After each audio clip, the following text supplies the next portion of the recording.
Hello everyone, welcome to another weekend vlog.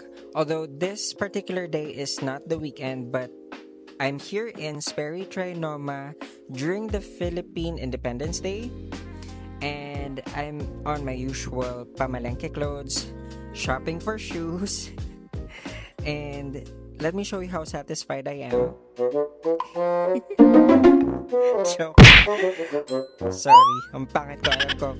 Pero ayun nga, so nandito lang ako waiting for ate kasi nga I already picked the halyards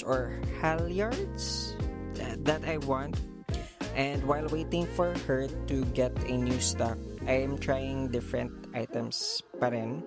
Like these slippers, kasi mahilig lang din ako ng outfit na pangbahay.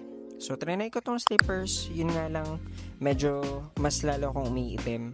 So ayun, trinay ko lang siya, sobrang comfy and maganda pa rin naman siya kahit na ganyan yung kulay. Pero yun nga, wala pa silang white. So ayun, binalik ko na lang din yung slippers.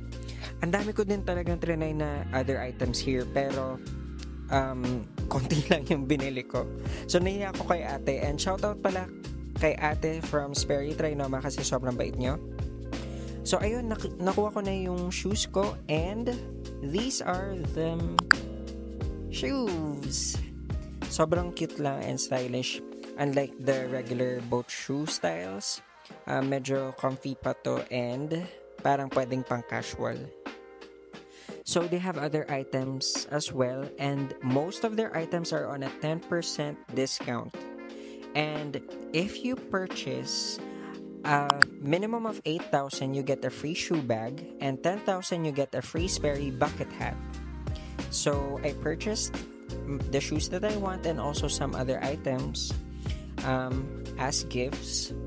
And here's a video of ate teaching me how to do the boat shoe knot or the barrel knot. So while she's doing that, quick trivia time, guys. Alam nyo ba tong knot na to looks like it's a barrel? That's why, yun nga, it's called the barrel knot. And galing yan sa nautical world or pang barko. Dati kasi ginagamit tong knot na to ng sailors para maglagay ng bigat sa dulo ng rope para mas madaling ihagis yung rope from ship to ship or papunta sa dock. Kaya tinawag din tong having line knot. Fast forward to now, ginamit natin siya para hindi basta-basta natatanggal yung rawhide laces ng Sperry's. Hindi na kailangan ng plastic tips or bows. Just some twists, isang sikip na hug sa dulo, tapos solid na. Yan, ginawa ni ate. So, ayun.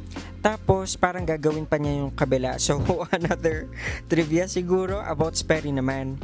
And, alam nyo ba na ang Sperry ang OG ng boat shoes? Kasi, legit sila yung unang gumawa ng sapatos na design para hindi madulas sa deck ng barko.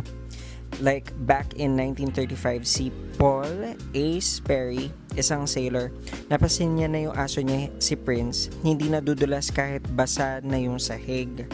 So, inobserve niya yung paw prints at dun siya na-inspire gumawa ng non-slip sole na may wave-like pattern. So, ayun. Ano pa ba?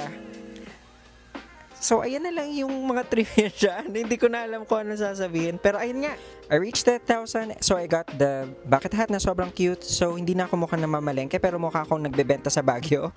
And that's the end of my weekend video. Kumain lang kami ng latifeh and nanood ng How to Train Your Dragon and bumili ng shoes. Thank you so much, guys, for watching. Please like, share, and subscribe. And hope to see you on the next one. Bye!